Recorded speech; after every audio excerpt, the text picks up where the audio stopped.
de son rôle présidentiel. C'est ce qui a mis en porte-à-faux Jacques Chirac et l'a entraîné justement dans ce sentiment de mécontentement, de désabusé. Il y avait des ministres qui traitaient directement avec le président de la République, sans avertir même le chef du gouvernement. Il y a eu une erreur de distribution de rôle. Valéry Giscard d'Estaing s'était trompé. Ce personnage ne devait pas être Jacques Chirac. Jacques Chirac ne pouvait que se rebeller. C'était pas possible de gouverner comme ça, avec en plus un ennemi intérieur. Le couple Juillet-Garot, déjà conseiller de Jacques Chirac lorsqu'il était ministre de Pompidou, s'est installé à Matignon et va faire voler en éclats le tandem Giscard-Chirac. Marie-France Garot sera le chef d'orchestre clandestin de cette partition. Juillet et Garot, qui étaient les principaux conseillers de Chirac, ont conseillé à Jacques Chirac la rupture avec Giscard et de tout foutre en l'air. Une attitude disant Giscard ne doit pas aller jusqu'au bout de son mandat, on le met de côté et on prend le pouvoir. Parce qu'ils avaient eu le pouvoir au temps de Pompidou et ils avaient un mal fou à accepter de ne plus l'avoir. C'est ça qu'il faut savoir.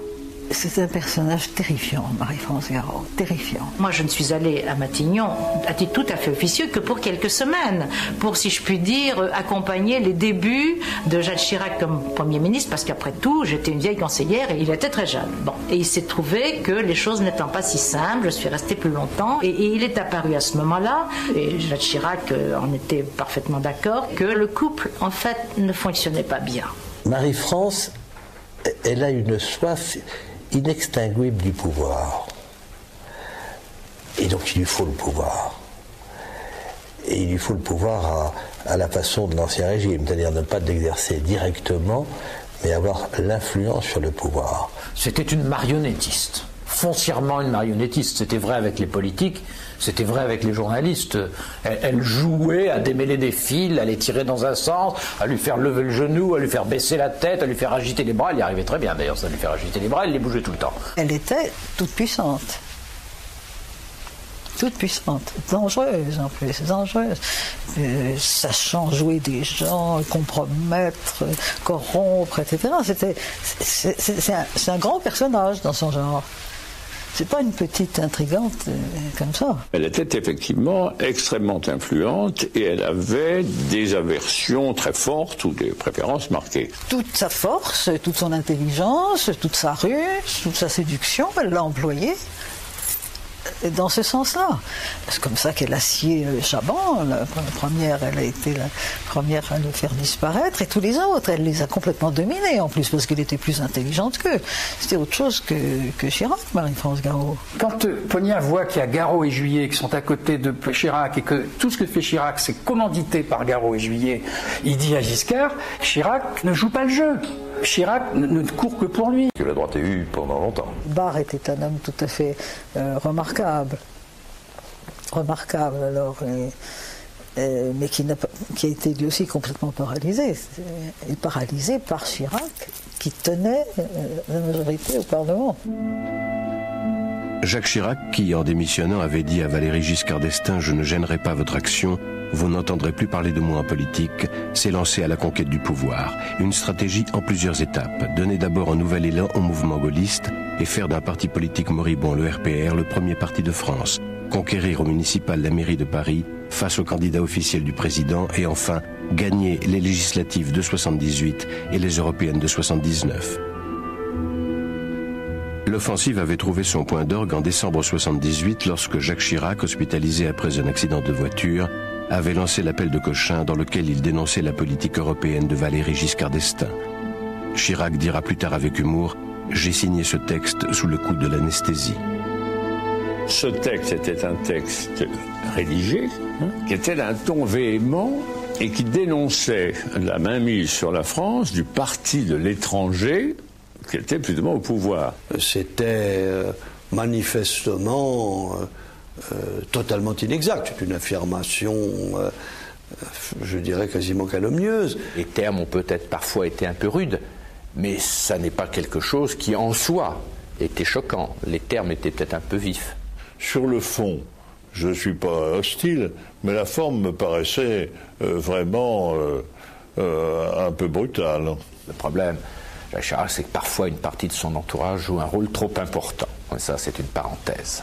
C'est sans doute vrai, mais il n'était pas dans la capacité de parler. Il était entouré de deux conseillers qui ont rédigé cette déclaration et la lui ont plus ou moins imposée. Je crois que la plume, c'était essentiellement Marie-France Garot qui avait fait le projet et qui avait dû le lui présenter à l'hôpital Cochin. Jacques Chirac connaissait ce texte, l'avait lu, revu, relu, participé à la rédaction, qui avait été une rédaction collective.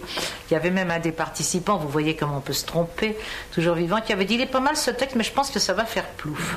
J'ai lancé mon appel du 6 décembre dernier, auquel je n'ai rien à ajouter et rien à retrancher, et qui avait, si vous voulez, un triple objectif.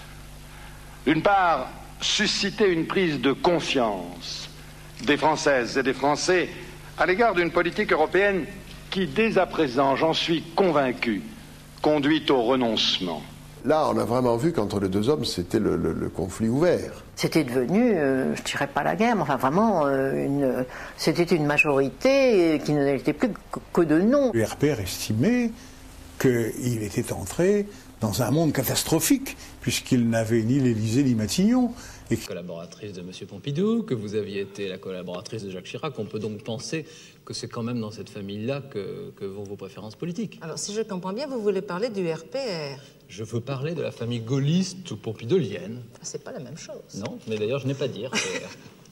Parce que si c'est le RPR, j'ai constaté d'ailleurs que sur certains programmes de télévision, j'étais mentionné RPR. Peut-être puis-je l'être au titre de membre fondateur. Mais depuis, je me suis éloignée du RPR, c'est vrai, parce que je trouve que ce qui a été un grand mouvement en effet qui vraiment s'inspirait beaucoup du gaullisme. Vous vous souvenez de la porte de Versailles et de l'appel que je lance à mon tour n'est que l'écho de l'éternel appel des nations qui ne veulent pas mourir. C'est vous qui l'aviez écrit? C'est M. Jacques Chirac qui l'a dit. Et c'est lui qui en porte la responsabilité, lui seul. Je crois que c'était du gaullisme. Mais je pense que le RPR, actuellement, est en train de se laisser réduire à un parti comme les autres, c'est-à-dire... Est-ce qu'on peut trouver vraiment beaucoup d'idées grandes et nobles dans ce genre de parti, tel que nous les voyons actuellement, s'organiser pour la campagne présidentielle? Moi, j'y vois plutôt beaucoup plus d'intérêt que d'idées. Et je trouve que les partis se mettent singulièrement à ressembler à des genres de syndicats, des syndicats d'élus qui voudraient bien le rester. Alors, ça ne me concerne en rien. Je ne suis pas élu et je ne prétends pas le rester. Alors ça, c'était une réponse à la notion de famille politique. On ne peut pas répondre à tout à la fois. Bon, alors absolument. Alors vous êtes de la famille gaulliste ou pompidolienne quand même.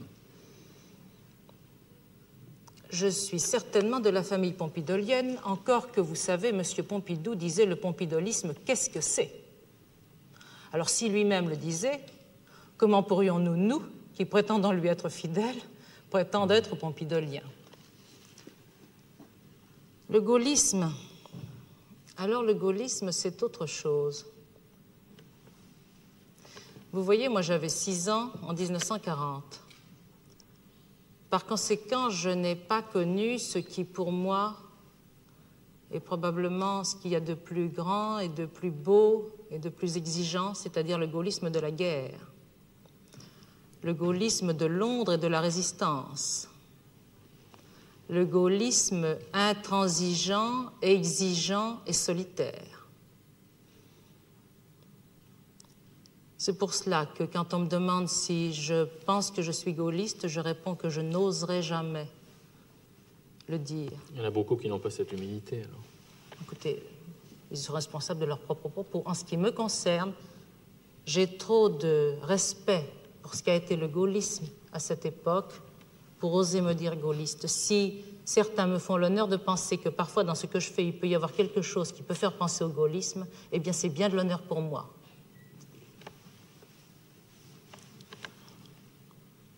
Pour le gaullisme tel qu'il est actuellement, je ne peux m'empêcher, quand on en parle, de penser à ce que disait M. Pompidou quand on lui en parlait. Il citait le cardinal de Retz, qui disait « Les grands hommes sont souvent des grandes raisons pour les petits génies. » C'est tout. Marie-France Garot, présidente de l'Institut international de géopolitique, ex-conseillère de Georges Pompidou et de Jacques Chirac. Vous avez aussi été... Non, j'ai jamais été conseillère de Jacques Chirac. D'abord, je suis conseiller, pas conseillère. Conseiller, alors. Et ensuite, pas de Jacques Chirac. C'est une précision. Donc, vous avez travaillé avec Jacques Chirac, en tout cas. Oui. J'ai joué les nurses à Matignon quand Jacques Chirac était Premier ministre. On peut dire les choses comme ça. Voilà. Et après, il a grandi. Il est devenu président de la République.